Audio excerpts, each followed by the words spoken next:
Voltamos com o programa Saúde em Dia. Hoje com a presença do Dr. Gilson Vestin, geriatra. E o tema de hoje, envelhecimento, que por sinal eu acredito que está muito bom, acredito que todo mundo esteja gostando, né, do programa, da ilustração, da explanação do Dr. Gilson. Ô Gilson, então como eu falei agora há pouco, é o conceito de envelhecimento. Como você definiria isso? O envelhecimento é o processo que ocorre desde o seu nascimento até a sua morte, né?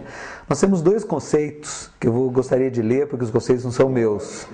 Então é o seguinte: o envelhecimento é um processo dinâmico e progressivo no qual há modificações morfológicas, funcionais, bioquímicas e psicológicas que determinam a perda da capacidade da adaptação do indivíduo ao meio ambiente, ocasionando maior vulnerabilidade e maior incidência de processos patológicos, ou seja, doenças, que terminam por levá-lo à morte. Isso segundo um geriatra que se chama Papaléu Neto. Ele foi o conceito mais completo que eu achei. Ele fez isso em 1996, é bem recente. Nós temos outro conceito, segundo Comfort, que é outro geriatra, que ele fez já em 79, né, quase 20 anos antes do outro. Envelhecimento se caracteriza por redução da capacidade de adaptação homeostática, que a homeostase seria o equilíbrio, né, perante situações de sobrecarga funcional do organismo. Então, o primeiro ele explica que é todo o processo biológico, bioquímico, psicológico, e a perda que você vai sentindo. A gente vai sentindo um desgaste, né? E o envelhecimento é nada mais do que isso. Falar em desgaste, a gente sempre ouve, né? Por que na velhice a pessoa diminui? Acontece? Acontece. Então é igual, né? Você vê, chega no tiro de guerra, eu medi 1,82 m, agora eu estou com 1,78 m, como é que é isso? Na verdade, a coluna vertebral, ela é feita, né, pelos discos intervertebrais, que eles vão se desidratando e vão tendo um processo degenerativo contínuo durante toda a vida, né? Então são dois fatores básicos: a própria postura incorreta, por isso que a pessoa precisa fazer atividade física, manter a musculatura rígida, porque a musculatura ajuda você a ficar ereto e manter alongamento, né, flexibilidade. Então, e essa desidratação, essa degeneração de todos os espaços intervertebrais, cada um vai perdendo milímetrozinho, só um estudo para ver no final. Ou seja, não é que mediram errado no exército, não é que a pessoa diminui mesmo. Ô Gilson, e a atividade sexual no envelhecimento? Como é que fica? Extremamente importante, né? Nem precisa envelhecer tanto, né? É só se você olhar quando você tinha 18, 20 anos, depois dos 40, como é que a coisa fica. Tem gente que não percebe não, mas assim, a frequência, tem gente que fala assim, não, porque a quantidade diminuiu, mas a qualidade está melhor. Sempre tem uma desculpa, né? Sempre tem uma desculpa. Então a gente tem, porque as questões são hormonais mesmo. E nós temos vários hormônios que são dosados, né, tanto na parte feminina quanto masculina, e tem alguns que são incomuns, que levam à questão da libido sexual. Atualmente, muito se fala sobre os medicamentos que melhoram a potência masculina. Mas se você sabe que uma coisa é uma coisa, outra coisa é outra coisa. Uma coisa é a pessoa ter ereção, né, e ter a capacidade, a outra é a questão da libido. O que vem a ser a libido? A libido é a atração, a vontade, né? Então isso é extremamente importante e é regulado hormonalmente. Ou seja, não adianta tomar o remédio para ter ereção. Tem que fazer um tratamento completo, como você diz, para ter libido, ou seja, para você aproveitar do processo sexual, que é extremamente prazeroso, gasto de energia, melhora suas endorfinas, né? Então, se a pessoa quer a melhor maneira de perder caloria e ficar bem do que fazer sexo, acho que não tem outra, né? Para quem gosta, é ótimo. Então, a questão é o seguinte: a gente pode dosar, doutor Luciano, quando eu falei no final da terceira década, a partir dos 40 anos, existe uma queda de um hormônio que é chamado de dehidroepiandrosterona, tem até o apelido, né, porque é um nome grande, que é o DHEA, exatamente, que a gente dosa no seu consultório, e esse hormônio pode ser reposto, se necessário. E você também dosa tanto os hormônios masculinos quanto femininos. Na mulher, você dosa isso antes, e esse hormônio na mulher, ele cai antes dos 40. Eu tive pacientes no consultório com 33 anos com queda desse hormônio, que o marido entrava por uma porta da casa, a mulher saía pela outra.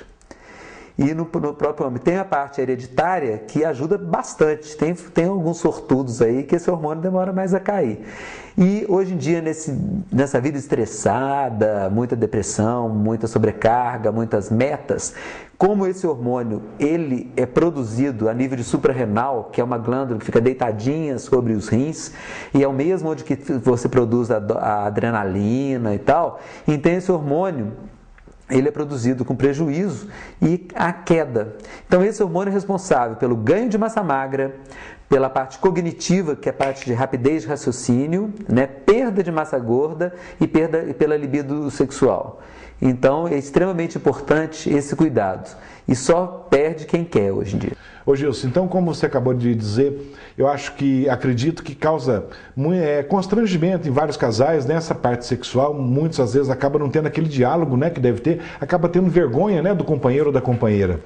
Isso é fundamental, inclusive o questionamento a nível de consultório, como anda a parte sexual. Porque muitas vezes a pessoa não tem liberdade de falar. Então é extremamente importante, para não haver esse descompasso entre os casais, que haja esse acompanhamento, essa dosagem hormonal, essa explicação biológica, e que todo mundo está sujeito a isso. Né? Então não ter vergonha, de jeito nenhum. E sem ninguém tomar hormônio sem consultar o geriatra. Né? Isso é importante, fica claro para a população, sem tomar medicamento algum. Sem porque tem os efeitos colaterais e os riscos, né? Então a gente tem que pontuar e explicar tudo isso paciente a paciente. Ô Gilson, tem algumas perguntas que nossos telespectadores, né, fizeram para você, podemos ouvir? Claro. O nosso corpo se transforma à medida que o tempo passa, desde o nascimento até a morte. Quando envelhecemos, ocorrem várias mudanças no nosso organismo, desde a aparência externa até o funcionamento interno dos nossos órgãos. Mas afinal, o que vale é ter qualidade de vida e envelhecer feliz e com saúde. Doutor Gilson, o que eu devo fazer para evitar a depressão do idoso? A depressão, ela é extremamente complexa, né? Como eu disse inicialmente, tem a parte hereditária, quando tem pessoas de família, que tem uma questão química a ser abordada. E essa questão química, ela tem que ser sempre acompanhada com medicação mesmo. A parte em idosos, ela também tem que ver a parte comportamental, circunstancial. Aí entra a questão da idade psicológica, com a idade cronológica, com a idade biológica. Se você tem uma atividade física, uma nutrição, uma vida ativa, você já vai estar prevenindo contra a depressão e fazer aquilo que você gosta.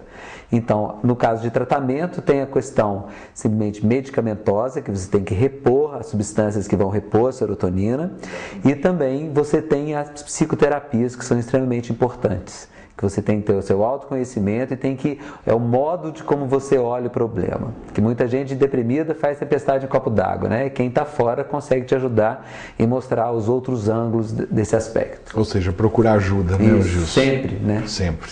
Vamos a mais uma pergunta?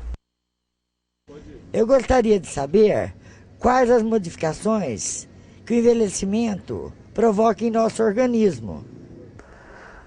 É o seguinte, várias modificações, né? São observadas a pele, né? A gente vê o aparecimento de rugas, os cabelos embranquecendo, a perda de massa magra, ganho de massa gorda. Você vê que o adolescente é todo empinadinho, o paciente idoso geralmente já é murcho, né? Igual uva passa, maracujá de gaveta.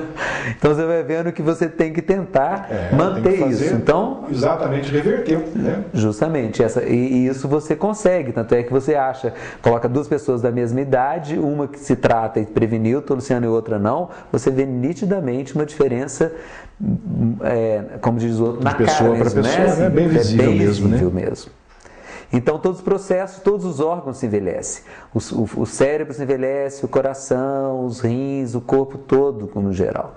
Né? E isso existem vários fatores para você prevenir, né? E um fator extremamente importante é uma boa nutrição, uma atividade física, o combate aos radicais livres, a atividade mental né? E é porque aí você vai estar adiando essa idade, você vai tendo um descompasso em sua idade cronológica e tendo uma idade biológica e uma idade psicológica e uma idade social, porque a idade social também é extremamente importante, é como você interage com a sociedade, com a família e qual que é esse seu papel. Tem pessoas que geralmente aos 40 anos já se acham velhos e se afastam de suas atividades, que é coisa totalmente errada, né, Gilson? Tem mais alguma pergunta, Jean? Doutor Gilson, o que a gente poderia fazer para manter a velhice saudável? É isso tudo que a gente acabou de dizer, né? Se você fizer, de uma maneira geral, atividade física, uma boa nutrição, um acompanhamento médico, seu check-up laboratorial e prevenir as doenças que você está mais sujeito, que são as doenças familiares, né? E então essa prevenção é fundamental e ter uma vida cada vez melhor, como a Érica disse, não só em quantidade de vida, mas na qualidade de vida. Isso que é o mais importante, é viver melhor. Tem mais alguma pergunta, Jean? Queria perguntar para o Dr. Gilson se a doença de Alzheimer aparece só em pessoas idosas ou pode aparecer em pessoas mais jovens também. A doença de Alzheimer é uma doença que a cada dia está sendo estudada, em geral, em pacientes mais idosos, sim. Mas pode ser em paciente que não seja tão idoso, não é diretamente relacionado, mas geralmente a partir da sexta década que você começa a observar uma maior incidência. Então, é uma doença que ela não ocorre em pacientes jovens. Ô Gilson, eu gostaria de continuar conversando com você aqui por mais um tempão, mas infelizmente nosso tempo está esgotando, né? Então eu gostaria de agradecer você pela presença, tenho certeza que todo mundo gostou de ouvi-lo, né? E se você quiser deixar alguma mensagem, alguma coisa para os nossos telespectadores, foi um prazer tê-lo aqui conosco. Eu que agradeço, o prazer foi todo meu. Eu queria deixar claro que assim, hoje em dia só envelhece mal quem quer. Então você deve procurar, né, fazer uma prevenção, não esquecer da atividade física, batendo uma telinha aí, de ter uma nutrição boa, você não descuidar, não, por exemplo, excesso de bebida, evitar cigarro, né, e você alimentar bem, né, porque o negócio do envelhecimento não começa só depois que chegou lá não, começa antes. Então se você quiser chegar bem, você tem que pensar um pouquinho melhor. Você pode fazer de tudo, desde que você saiba fazer. Bem consciente, você né? pode se alimentar de tudo, desde que você saiba se alimentar, né? Inclusive até bebida alcoólica, você sabendo, né? 2 taças de vinho é ótimo, porque já tem processos, até os flavonoides que te ajudam, mas aí segurar o pé, né? Então é isso, a prevenção é a palavra-chave e precisando da gente, nós somos. Gilson, muito obrigado pela presença. E chegamos então ao final de mais um programa Saúde em Dia. Até a próxima semana, fiquem com Deus.